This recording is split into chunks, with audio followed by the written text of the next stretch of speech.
오늘은 복 받을 사람이 반드시 복을 받는다.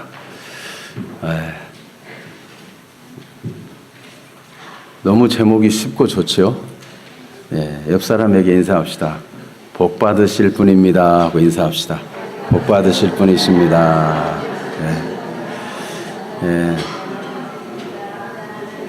한 번 더 인사합시다. 복이 점점 더 많아지기를 축복합니다. 이렇게 한번 축복합시다.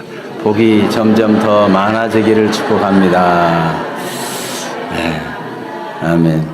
이런 인사도 약간 어색하죠? 그런데 하나님은 정말 복을 계속 증가시켜주고 싶어 하십니다. 하늘의 기업은 무궁무진합니다. 우리가 누리는 분량은 너무 작아요. 그런데 복 받을 사람으로 살아가면 하나님이 주신 복이 자꾸만 나타나고 경험되어지는 것입니다. 우리가 지난주에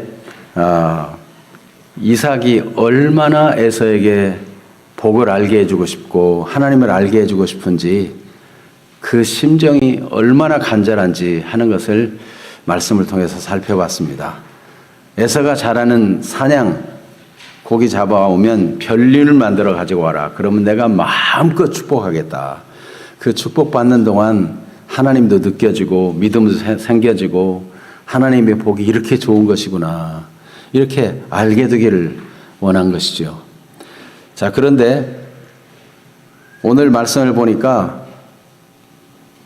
에서에게 축복할 계획을 아버지와 에서 사이에 이야기하는 내용을 어머니 리브가가 듣고는 큰일 났다, 큰일 났어. 야곱을 불러놓고 내 형 에서를 축복한단다. 그러니 네가 먼저 복을 받아야 된다. 이러면서 염소 잡아오면 내가 아버지가 원하는 별미를 만들어 드릴 테니까 그걸 가지고 가서 네가 복을 받아라. 이렇게 야곱에게 얘기하죠. 야곱은 아니 나는 매끈매끈하고 털도 없는데 형은 털이 많은 사람인데 아버지가 눈이 잘 안 보여도 만져보면 금방 알아. 들통나면 축복은 고사하고 저주 받으면 어떻게 합니까? 어머니가 그 걱정하지 마라. 그건 다 내게 돌리고 내게 시키는 대로 내가 시키는 대로 해. 이래가지고 야곱이 어머니가 요리해준 요리를 가지고 아버지에게 찾아가서 축복을 받는다는 내용입니다. 근데 문제는 나중에 야곱이 나간 다음에 에서가 들어와서 아버지 제가 사냥한 고기를 잡수고 축복해 주세요. 너는 누구냐? 제가 아버지의 맏아들 에서로소이다. 얘기하는 거예요. 그러면 아버지가 어때야 되겠어요? 오늘 성경에 보니까 아버지 이삭이 심히 떨었다고 그랬어요. 왜 떨었을까요? 심히 떨었어요. 그런데 왜 떨었는지 얘기를 말씀을 따라 하나님의 인도 따라 우리 가서 점점 살펴보기를 원하는데 적어도 내가 둘째 아들한테 속았구나 이거를 알게 되었다면은 이 말이 좀 이상한 겁니다. 오늘 본문 33절에 그를 위하여 축복하였은즉 그가 반드시 복을 받을 것이니라. 아니 모르고 에서인 줄 알고 축복했지 야곱인 줄 알고 이렇게 축복한 게 아닌데 이미 내가 축복했으니까 그가 반드시 복을 받을 것이다. 이삭이 이렇게 하는 거예요. 이 얘기를 하는 거예요. 여러분 좀 이상하지 않아요? 이 이삭은 나이가 너무 많아가지고 눈도 안 보이고 기력도 약해져가지고 이제는 앞뒤가 맞지 않는 그런 좀 고집쟁이 노인이 되었습니까? 아니 뭐 잘못했으면 실수했으면 실수했다고 그래 미안하다 하더라. 사과도 할 줄 알고 그래야 되는데 사과도 할 줄 모르는 옹고집이 됐다는 뜻입니까? 성경은 이렇게 나이 먹어도 고집쟁이가 되면 안 된다 그 교훈하려고 기록했을까요? 하나님께서 오늘 이 말씀을 기록한 목적이 무엇일까? 여러분 하나님의 큰 은총이 여러분 모두에게 있어지기를 축복합니다. 그래서 저는 세 가지로 살펴보기를 원합니다. 이삭이 에서를 그렇게 복주기를 원했다면 에서가 이런 사람이었으면 좋겠다. 이런 사람이었으면 좋겠다 하는 그런 마음이 있었을 거예요. 그게 무엇인가? 두 번째는 이미 축복을 했는데 에서가 아니고 둘째 아들 야곱인 거 알았을 때 이삭이 보인 반응입니다. 짧게 여러분한테 얘기했지만 에서는 어떤 반응을 보이고 이삭은 어떤 반응을 보이는지, 아마 우리 같으면 어떤 반응을 보일지 뭐 이런 거를 좀 한번 생각해 보길 원하고, 세 번째는 그렇다면 이 말씀 속에서 하나님의 인도와 뜻을 발견한다면 우리는 어떻게 살아야 할 것인가, 어떤 태도를 가지고 살아야 될 것인가, 이런 순서대로 하나님의 인도를 받기를 원합니다. 첫 번째는 이삭이 에서에게 듣고 싶은 말, 에서가 에서에게서 정말 보고 싶고 확인하고 싶은 에서의 태도는 무엇일까요? 야곱에게서 그걸 발견했어요. 비록 지금 이삭은 아직 모르고 있지만 야곱이 와서 이삭에게, 아버지에게 하는 거 하나하나가 맞아, 내가 그걸 원한 거야, 내가 그것 때문에 너를 축복하려고 했던 거야, 딱 그런 행동들이 야곱에게서 나와요. 곧 이것은 이삭이 그토록 바란 내용입니다. 첫 번째는 하나님이 정한 장자의 복을 귀중히 여기고 하나님을 경외하는 그런 마음을 갖는 거, 이거 이삭이 원한 거거든요. 장자의 명분을 너무 가볍게 여겨가지고 팥죽 한 그릇에 동생에게 팔아먹는, 이렇게 하나님의 복을 가볍게 여기고 하나님의 약속을 가볍게 여기는 이것에 대해서 이삭은 얼마나 마음이 아픈지 몰라요. 자식들이 다 하나님을 잘 섬기고 하나님의 복을 받아 잘 되기를 바라지, 자식 중에 단 하나라도 10손가락 깨물면 아프지 않은 손가락이 없다는 얘기가 뭡니까? 어느 자식이라도 다 귀중하다는 얘기잖아요. 이 이삭의 입장에서 보면 에서도 하나님 잘 섬기고 하나님의 복을 이어받는 사람 되기를 원하는데, 야곱이 와서 지금 속이고 하는 말이지만 얼마나 기특한지 몰라요. 맏아들 에서로소이다. 자기가 지금 맏아들이고 축복받기 위해서 맏아들의 복이 얼마나 귀중한지를 인식하고 왔구나. 이게 귀한 거예요. 그리고 아버지의 명대로 제가 사냥해서 고기를 잡아왔습니다 하는 이런 얘기. 그러니까 아버지의 명을 순종하고, 그 아버지의 명을 순종하는 내용이 뭡니까? 하나님께 복받기 위해서 아버지의 명을 순종한 거예요. 아버지의 명과 하나님의 명이, 하나님의 복이 연결되어 있어요. 그러니까 하나님의 복을 귀중히 여기고 아버지에게도 순종할 줄 알고, 얼마나 그걸 이삭이 원하는지 몰라요. 우리가 에서의 생애를 통해서 지난번 에서의 행적을 살펴봤는데, 에서는 어떻습니까? 들에 나가서 사냥하느라고 짐승 엉덩이만 쫓아다니고 몸이 다 피곤하고 지쳐와가지고 모든 만사가 귀찮을 정도로 그렇게 오직 짐승 잡는 것만 있었고 하나님의 복은 별로 생각하지 않은 에서, 이삭의 마음에 그렇게 마음이 안타까운 거예요. 저러면 안 되는데 하나님 말씀도 좀 듣고, 당시에 이삭의 아버지 아브라함도 생존했었기 때문에 아브라함에게서도 하나님의 언약을 듣고 하나님을 섬기는 것도 좀 배우고, 이런 어린 아이가 되었으면 좋겠는데 어려서부터 그냥 들에 나가서 사냥을 얼마나 많이 했던지 아주 사냥에는 익숙한 사냥꾼이 되었어요. 그러니까 자기가 하고 싶은 대로 자기 인생을 살아가지 하나님의 명대로, 아버지의 명대로 이런 점이 없었단 말이죠. 그런데 와가지고 아버지의 명대로 하였습니다. 얼마나 기특하겠어요. 정말 듣고 싶은 얘기죠. 또 아버지 잡수시고 마음껏 축복해 주세요. 이게 이삭이 진짜 원하는 거잖아요.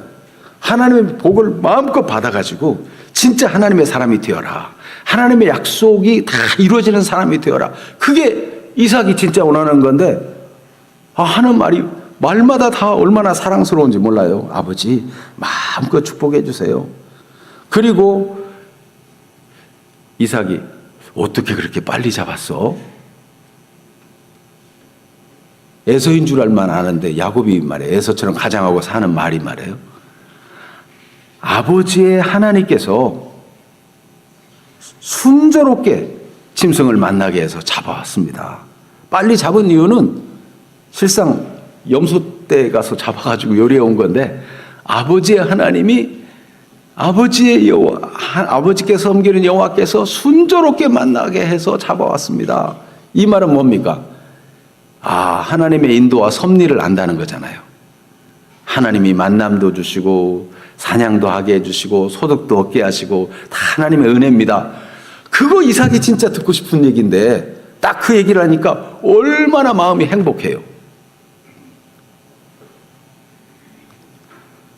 그리고는 아버지 잡수세요 하고 고기를 내어다 드리는데 옆에 서서 다 고기를 발라드리고 일일이 다 수종 듭니다. 그리고 서서 또 포도주도 갖다 드리고 다 잡수실 때까지 옆에 수종 들어요.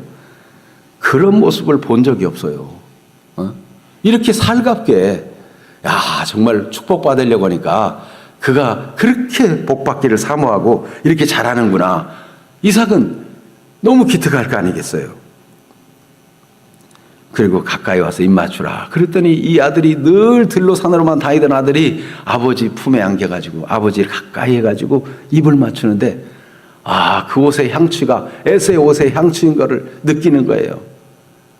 얼마나 착각이었지만 이삭은 행복했겠어요.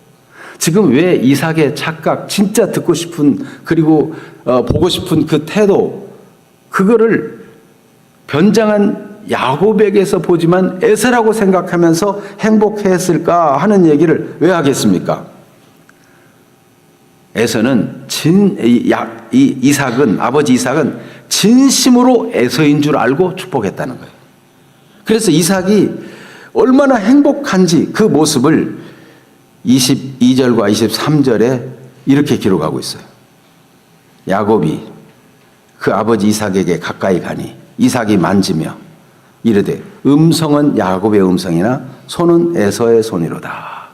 이상하게 목소리는 야곱의 목소리가 좀 형제니까 그럴 수 있지. 그렇지만 틀림없어. 내가 만져보니까 에서의 손이구나. 그래 에서야, 네가 이렇게 하나님의 은혜를 사모하고 하나님 앞에 살고자 하는 마음을 가졌으니 이렇게 축복을 사모하니 잘 되었다.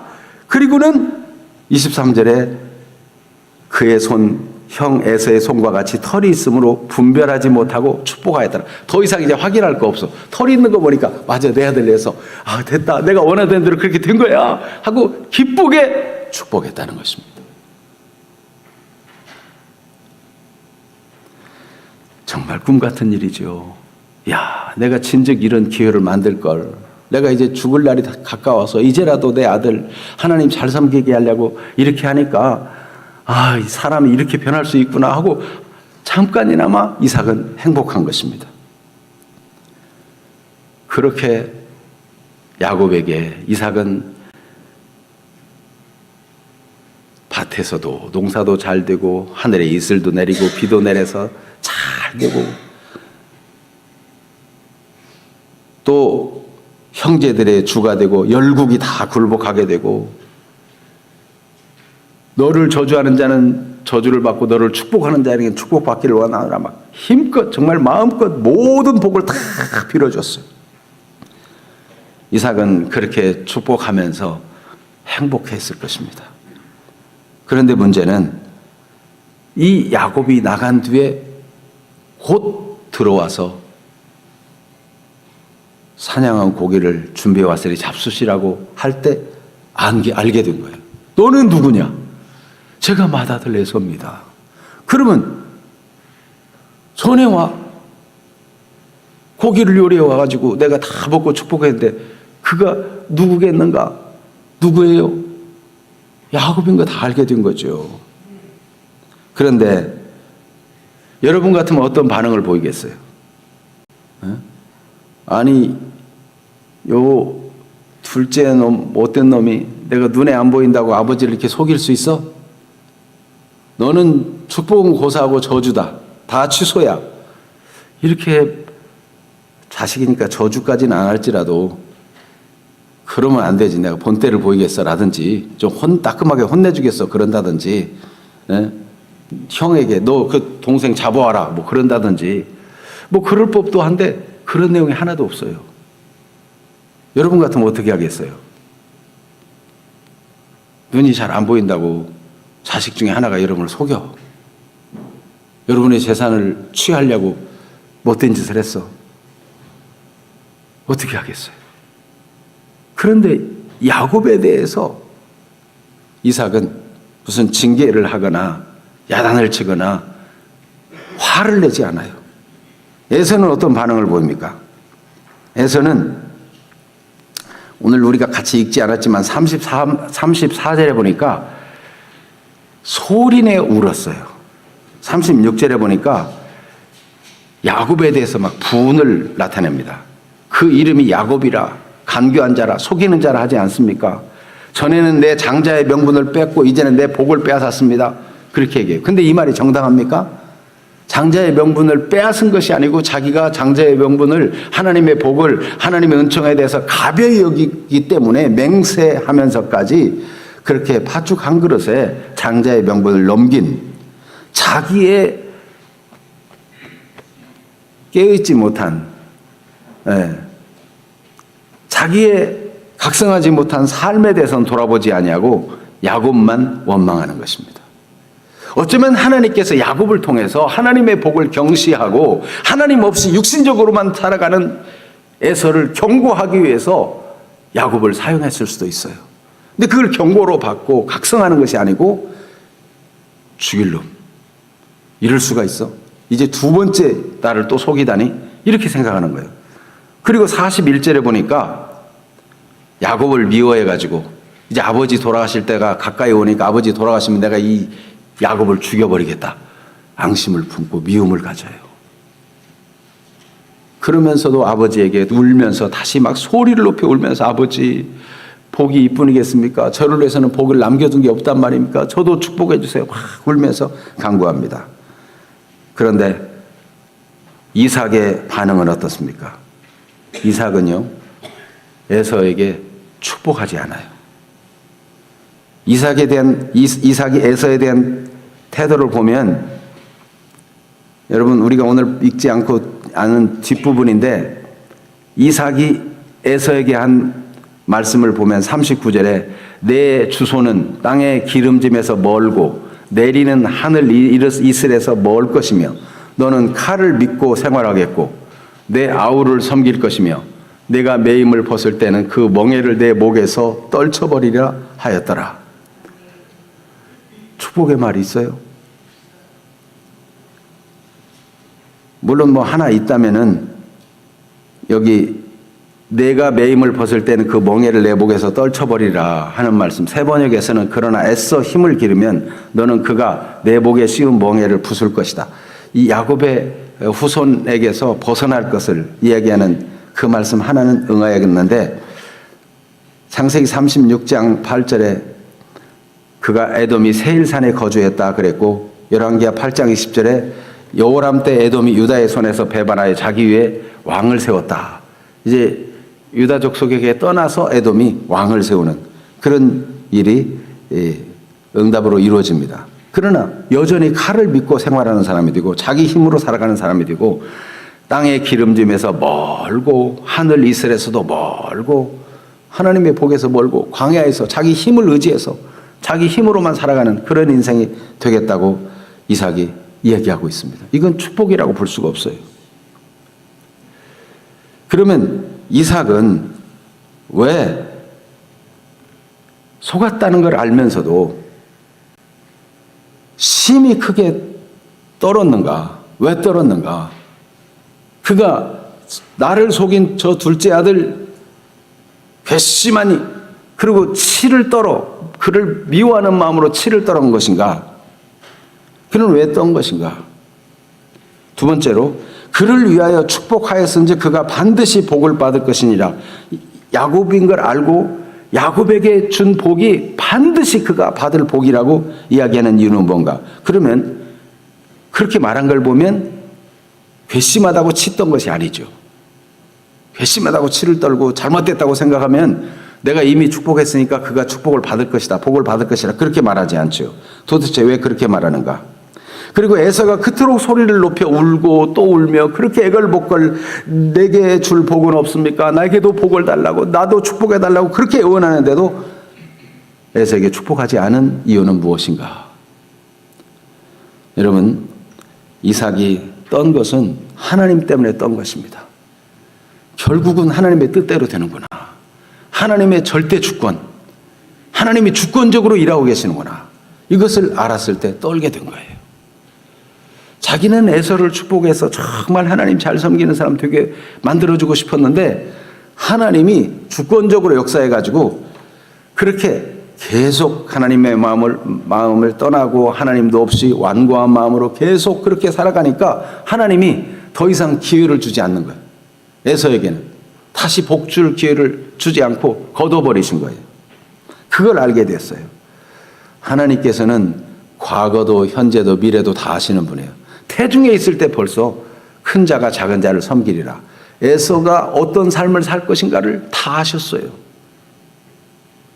하나님이 절대 주권을 가지고 모든 세상 만사를 알고 계시는 것입니다. 이것은 운명론을 말하는 것이 아닙니다. 결코 하나님이 에서를 망하도록 운명 지어진 게 아니에요. 얼마든지 에서에게 장자의 복을 주시고 하나님 앞에 살 수 있는 기회를 그렇게 주었어요. 아브라함도 생전에 있게 하시고 어머니 리브가나 이삭에게서부터 얼마든지 교훈을 듣고 하나님의 언약을 듣고 믿음으로 살 수 있도록 그렇게 좋은 믿음의 가정에서 태어나게 했어요. 그런데도 하나님의 약속이라든지 하나님의 말씀이라든지 하나님이 얼마나 좋은 분이라든지 하나님의 사랑이 얼마나 큰지 하나님의 은혜가 무궁한 이런 부분에 대해서는 알기를 원치 않은 거죠. 여러분, 하나님이 은혜 주시는 기회에 은혜 받아야 복이 되는 것입니다. 보라, 지금은 은혜 받을 만한 때요. 보라, 지금은 구원의 날이로다.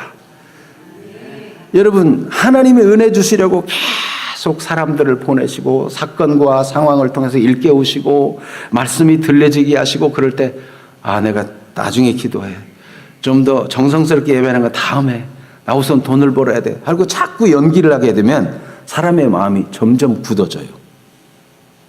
우리 신체도 보니까 폐도 지금 굳어지는데 자꾸 거기다 계속 담배 들이키고 그러면 어떻게 돼요? 점점 굳어져 나중에는 회복 불능의 상태까지 가버리는 거죠. 영혼도 마찬가지. 영혼도 우리 사람은 영혼 육으로 구성되어 있는데 이 정신세계뿐만 아니라 정신세계도 그렇잖아요. 정신적인 것도 사람이 자꾸 고집스럽고 완고하고 사람이 마음을 부드럽게 이렇게 좋은 마음을 가져야 되는데 자꾸 마음을 냉랭하게 가지고 싸늘하게 가지고 그러면 사람이 말이에요. 점점 차가워져요. 그래서 눈물도 없어지고 사람이 냉랭해지고 사람이 삭막해지고 사람이 아주 차가운 사람이 되고 말아요. 울고 싶어도 울음도 안 나와. 점점 마음이 굳어지면 영혼도 마찬가지예요. 하나님이 말씀을 주시고 은혜를 주시는데도 계속 연기하고 미루고 다음에 지금은 돈 벌어야 될 때야 뭐 자꾸 이렇게 육신적인 일에만 추구하고 영적인 일에 관심을 두지 아니하고 기도도 안 하고 말씀도 안 보고 그냥 그렇게 가면 사람이 어디까지 냉랭해지냐? 나중에 울며 구하여도 하나님의 은혜에 도달할 수 없는 너무너무 멀리 가가지고 회복 불능의 상태가 되고 마는 거예요. 폭포를 생각해요. 폭포. 쫙 물이 흐르는데 폭포 일정 위치에는 더 이상 가면 안 된다는 탁 팻말이 있고 선이 있는 거죠. 더 지나가면 엔진으로도 돌이킬 수 없는 확 폭포가 끌어당겨가지고 그냥 추락하는 것밖에 안 돼요. 그러니까 그 선을 넘어가면 안 되는 거죠. 여러분, 아슬아슬하게 살지 말고 은혜 충만하게 사는 분들이 되기를 축복합니다. 절대로 마음이 완고한 자리로 가면 안 돼요. 그래서 히브리서 12장 17절 말씀을 같이 한번 읽어볼까요? 너희가 아는 바와 같이 그가 그 후에 축복을 이어받으려고 눈물을 흘리며 구하되 버림바가 되어 회개할 기회를 얻지 못하였느니라. 에서의 상태가 그렇게 끔찍한 상태가 되었다는 거예요. 그래서 평상시 마음을 잘 간수하고 영혼을 잘 간수하는 일이 필요합니다. 이삭은 아무리 애원해도 에서를 축복하지 않은 이유가 뭐냐? 하나님의 정하심이구나. 하나님이 절대 주권을 가지고 일하시는구나. 하나님이 복 주는 자를 어찌 축복하지 아니하며 하나님이 저주한 자를 어찌 축복할 수 있겠는가? 여러분, 모압 왕 발락이라는 선자를 불러가지고 이스라엘을 저주하기를 원해요. 저들이 큰 면적이 와가지고 지금 모압 평지 옆에 자리하고 있는데 지금 저 아모리 왕 시온도 죽이고 막 나라를 정복하고 이런 일을 했으니 이제 우리나라에도 위해를 가리라 이렇게 생각하고 저주해달라고 해요. 그런데 하나님이 발람을 확 붙잡으니까 하나님이 복준 자를 어떻게 저주할 수 있겠는가? 하나님이 저주하지 않은 자를 어떻게 저주할 수 있겠는가?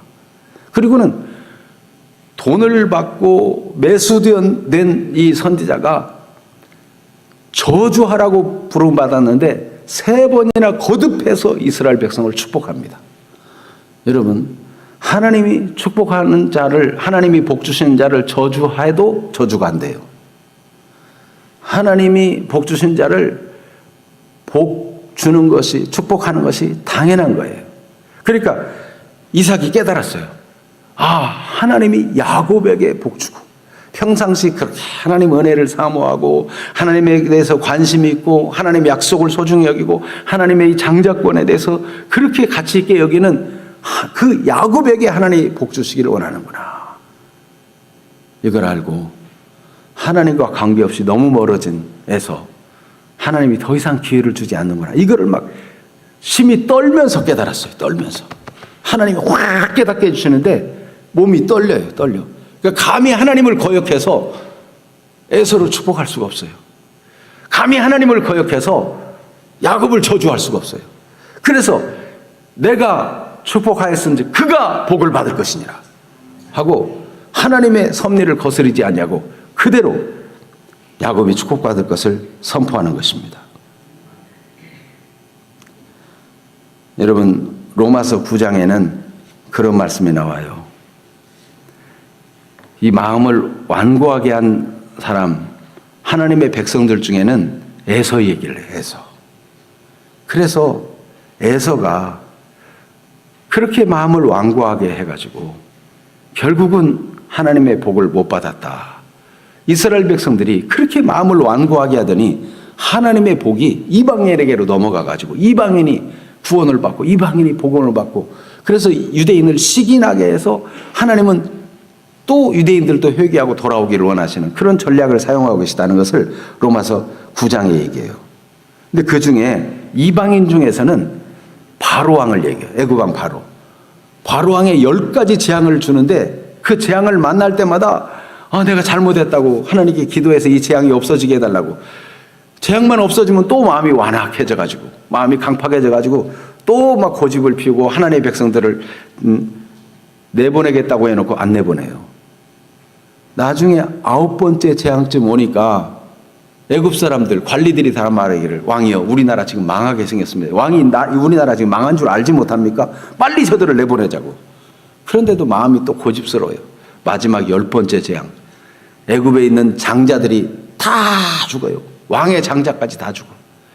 그러니까 그때서 이제 다 내보내게 되는데 그리고도 마음이 얼마나 완악하면 하나님에 대한 믿음이 없고 하나님을 경외함이 없고 하나님을 두려움이 없으면 또 저 홍해 앞에 가 있는 하나님의 백성들을 보고 그 많은 종들을 그냥 보낸 게 후회스럽다. 그래서 특별 병거 600승 특공대를 보내가지고 그들을 잡아오라고 보내는데 홍해 바다에 이 애굽의 군대가 몰살해요. 특공대들이 다 몰살하니까 경제적으로 어렵지요. 백성들 수가 줄었지요. 거기다가 국가 안보가 위태로울 만큼 군사력이 크게 약화돼가지고 애굽이 형편없는 나라가 되고 말아요.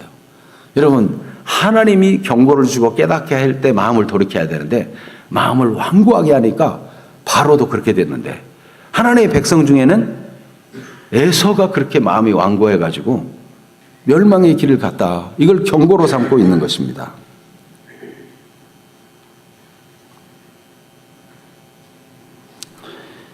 그래서 히브리서 12장 16절에는 음행한 자와 혹 한 그릇 음식을 위하여 장자의 명분을 판 에서와 같이 망령된 자가 없도록 살피라. 망령된, 어리석은, 완고한 그런 사람이 되지 않도록 항상 자기를 살피라는 거예요. 로마서 9장 18절 말씀에 그런즉 하나님께서 하고자 하시는 자를 긍휼히 여기시고 하고자 하시는 자를 완악하게 하시느니라. 하나님은 어떤 자는 긍휼히 여겨주시고 어떤 자는 완악하게 그냥 버려두신다. 어떤 자를 긍휼히 여기실까요? 하나님 은혜가 아니면 안 되겠다고, 내 힘으로는 안 된다고, 하나님 불쌍히 여겨달라고, 하나님의 은혜를 구하는 자에게는 긍휼과 불쌍히 여김을 나타내 주세요. 하나님의 아들 예수님이 우리와 똑같은 인간의 몸을 입고 이 땅에 오신 것은 우리 인간이 당한 모든 시련과 고통과 아픔을 다 체휼하시고 다 아시고 우리를 동정하시고 우리를 불쌍히 여기시고 우리를 긍휼히 여겨주시기 위해서 하나님의 아들 예수님이 사람의 몸을 입고 이 땅에 오신 겁니다. 이 부분에 대해서는 주일 오늘 오후 시간에 또 살펴보게 되겠는데요. 하나님은 긍휼히 여길 자를 긍휼히 여겨주세요. 항상 마음이 연하고 부드러워서 하나님을 향해서 하나님의 은혜를 구하는 사람을 긍휼히 여기셔요. 그런데 하나님에 대해서 강팍한 마음을 갖고 완고한 마음을 가지고 뭐 하나님이 어디 있어, 내 힘 믿고 살고 내 칼을 의지해 살고 다 하나님 없어도 다 내 주먹을 믿어라 그러고 지금까지 내가 내 힘으로 살아왔지 하나님 무슨 복을 줬느냐 그러고 이렇게 하면서 하나님의 은혜를 깨달을 수 있는 기회과도 막 거절하고 일부러 마음을 닫고 이러면요, 완악한 대로 그 상실한 마음대로 버려두신다. 로마서 1장 2장에 그런 말씀이 나오잖아요. 그게 완고하게 하신다는 것이 하나님의 주권적인 표현인데 사람이 하나님 운명 지어가지고 완고하게 만든다 그게 아니고 스스로 마음을 완고하게 하니까 완고한 대로 그냥 내버려 두어요. 계속 그렇게 고집하면. 이게 하나님의 심판이라는 것입니다. 그런데 로마서 9장 25절 같은 로마서 9장인데 하나님께서 긍휼히 여길 자를 긍휼히 여기고 완악하게 하는 자를 완악하게 하신다. 완악하게 할 자를 완악하게 하신다. 주권적인 표현인데 그런데 9장 25절에 한번 같이 읽어볼까요? 로마서 9장 25절에 호세아의 글에도 이르기를 내가 내 백성 아닌 자를 내 백성이라 사랑하지 아니한 자를 사랑한 자라 부리라 그랬어요. 바로 왕은 하나님 안 믿는 사람 이방인으로서 마음이 완악해져 가지고 결국은 망하게 되었는데 이방인 중에도 내 백성이 아니라 한 그 백성 중에도 하나님께서 내 백성이라 부르고 하나님이 사랑하지 않은 자였는데 내가 사랑하는 자다 하는 일이 일어나게 해주겠다는 것입니다. 그래서 이스라엘 백성이 그리스도를 믿음으로 받아들이지 않고 거절하고 완악하게 될 때 하나님이 이방인들에게 복음을 전해지게 하시고 이방인들이 하나님의 백성이 되고 하나님의 사랑받는 자가 되게 하셨다는 거예요. 그러니까 오늘 말씀에도 보면 한 가지 비밀이 있는데 야곱이 어떻게 아버지에게 가서 축복받겠다고 합니까? 에서처럼 위장한 거잖아요. 털을 막 두르고 에서의 옷을 입고 아버지가 가까이 와서 축복할 때 에서의 옷에 나는 향취를 맡으며 축복하잖아요. 우리가 복받는 길은 야곱으로 나가서는 복을 못 받아요. 내 행위를 의지하고 내 꾀를 의지하고 내 선행을 의지하고 내 공로를 의지하고 하나님께 나가면 받아들이지 못해요. 그리스도로 옷 입어야 돼요. 그리스도를 통해서 하나님이 우리를 받으시는 것입니다. 그래서 갈라디아서 3장 27절 말씀에는 이런 말씀이 있어요. 갈라디아서 3장 27절 화면을 보고 같이 한번 읽어봐요. 누구든지 그리스도와 합하기 위하여 세례를 받은 자는 그리스도로 옷 입었느니라. 야곱이 에서의 옷을 입으니까 에서인 줄 알고 축복했는데 우리의 선행과 공로와 우리의 모든 수양을 가지고 나가면 하나님 앞에 허물밖에 안 돼요.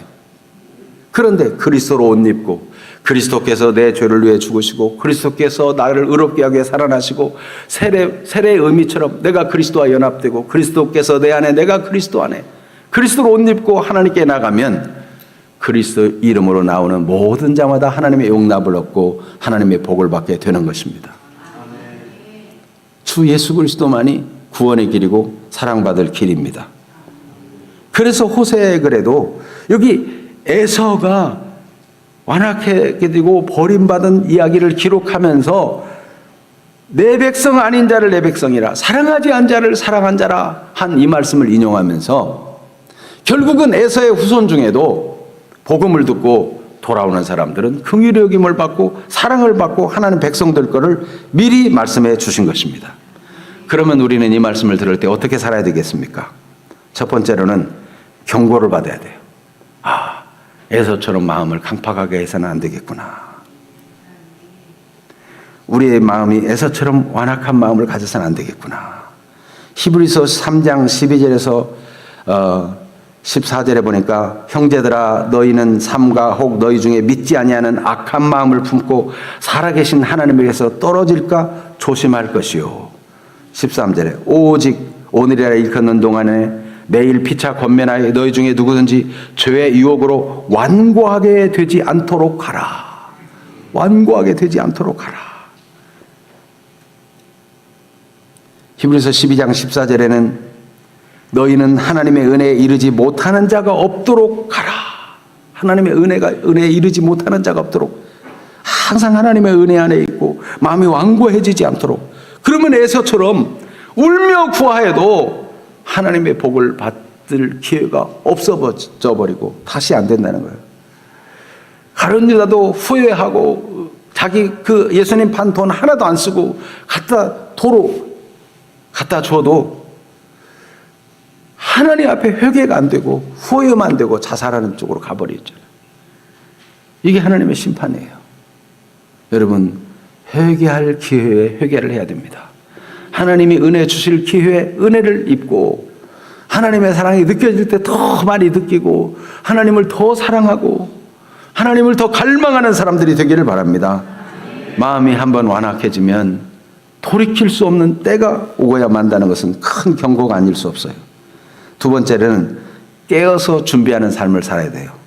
여러분, 학생들 보자면은 누가 좋은 성적이 나와요? 평상시 예습하고 복습하고 평상시 공부하는 사람은 시험 보면 좋은 성적이 나오죠. 여러분, 우리가 평상시 하나님 의지하고 하나님 인정하고 하나님의 복을 귀중히 여기고 하나님의 보내신 그리스도를 소중히 여기고 하나님이 보내신 성령의 인도를 받고 성령을 소멸하지 않냐고 하나님의 인도받기를 원하고 하나님의 뜻을 따라가기를 원하고 하나님의 섭리를 분별하고 그렇게 이 모든 상황이 이게 우연한 일이 아니고 정말 하나님의 은혜구나 이걸 분별할 수 있는 그런 삶을 평상시 살아가면 계속 은혜의 삶이 되고 하나님의 복을 받는 삶이 되는 것입니다. 평상시 교회만 오면 졸리고 평상시 성경만 보면 눈이 자꾸 내려가고 말씀을 들어도 은혜가 안 되고 말씀을 사모하는 마음도 없어지고 기도도 조금만 하면 그냥 더 이상 할 말이 없고 마음이 칼칼하고 답답하고 그런데도 은혜를 사모하지도 않고 계속 그렇게 가고 그냥 기도하려면 세상 것만 다 왔다 갔다 하고 그런데도 정신을 못 차리고 계속 육신적이 되면 노아시대 사람들 육신이 됨이라. 여러분, 하나님 없이 육신밖에 없으면 어떻게 되겠어요? 마음이 점점 굳어지고 완강해져 가지고 하나님의 신 은혜의 기회가 다시 없을 수 있다는 것은 큰 경고입니다. 그러므로 우리는 지금 오늘 깨어서 믿음으로 살고 하나님의 은혜를 인정하고 하나님을 사모하는 삶을 살아야 합니다. 우리가 일상 삶을 직장 생활도 하고 사업도 하고 다 해야죠. 그런 중에도 순간순간 하나님을 인정하고 의지하고 그래서 항상 기뻐하고 쉬지 말고 기도하고 범사에 감사하고 관점을 하나님의 은혜의 관점으로 보면 범사가 다 감사할 일이야. 범사가 하나님의 관점으로 생각하면 다 그게 기도할 일이에요. 다 쉬지 말고 기도할 일이에요. 하나님을 의지하며 생각하면은 모든 게 합력해 선으로 바뀔 거니까 지금은 이해 안 돼도 찬송하고 기뻐할 일이. 하나님이 못된 사람을 통해서 깨닫게 하시고 어려운 일을 만나서도 경고를 받게 하시고 이삭 보세요. 아들 야곱이 속인 걸 보고 정신을 번쩍 들잖아요. 심히 떨면서 하나님 앞에서. 그리고 자기가 해야 될 일만 딱 해요. 내가 그를 축복했으니 그가 복을 받으리라. 여러분, 복 받을 사람은 반드시 복을 받게 되어 있는 것입니다. 그래서 마태복음 24장에 보면은 예수님께서 비유를 들려주는데 주인이 청지기에 맡기고 떠났다는 거예요. 그런데 부지런하고 충성된 청지기는 때를 따라 양식들을 다 나눠주고 늘 깨어서 일을 하고 있는데 주인이 왔을 때도 그렇게 열심히 충성스럽게 하고 있는 걸 보면 얼마나 주인이 기뻐하는지 자기 소유를 아예 다 맡겨줄 거라는 거예요. 칭찬할 뿐만 아니라. 그런데 악한 종은 주인이 없으면은 주인이 더디오리라 해가지고 술 친구들과 함께 술 마시고 놀고 방탕하고 이러다가 어느 날 주인이 갑자기 왔을 때 외식하는 자가 받는 심판에 처하게 되는데 밖에 내쫓겨 슬피 울며 이를 갈게 될 것이다. 예수님이 말씀했어요. 무슨 말씀입니까? 주님 오실 날이 가까운 이때 평상시 우리가 하나님 의지하면서 살아야 된다는 거예요. 평상시 하나님께 기도하고 평상시 하나님 인정하고 하나님의 복을 소중히 여기며 살면은 어느 때 주님 오셔도 괜찮아요. 그러니까 야곱은 평상시에 하나님의 복을 사모하고 하나님을 인정하고 하나님 옆에 살고자 하니까 그래 네가 복 받는 게 마땅하지. 복 받을 사람은 반드시 복을 받는다. 이삭이 그렇게 선포하는 거 아닙니까? 평상시 복 받지 못하게 완악하고 세속적이고 육신적이고 하나님 없이 살아가니까 하나님도 기회를 안 주는구나 하고 이삭이 마음이 안타까워요. 그는 마지막까지라도 에서를 복주고 싶었는데 결국은 안 되는 거구나 하는 걸 깨닫게 돼요. 여러분 어떤 사람이 되시렵니까? 하나님은 진실로 여러분에게 복 주시고 잘 되길 원하고 저도 하나님의 종으로서 진실로 내가 주의 사자가 되어서 여러분을 진심으로 축복하고 내가 여러분이 건강하고 여러분이 하는 일마다 하나님의 복을 누리고 하나님의 인도를 깨닫고 여러분이 결정하는 일에 여러분이 계획하는 일에 하나님의 섭리와 인도를 잘 받아서 여러분이 좋은 소식을 가져오기를 저는 정말 원합니다. 목사님 이번에도 기도하면서 결정했는데 하나님이 주시는 마음을 따라 이렇게 했는데 맞았어요. 하나님이 옳았어요. 하나님의 은혜로 이렇게 되었어요. 그런 소식을 막 가지고 오게 되기를 정말 바랍니다.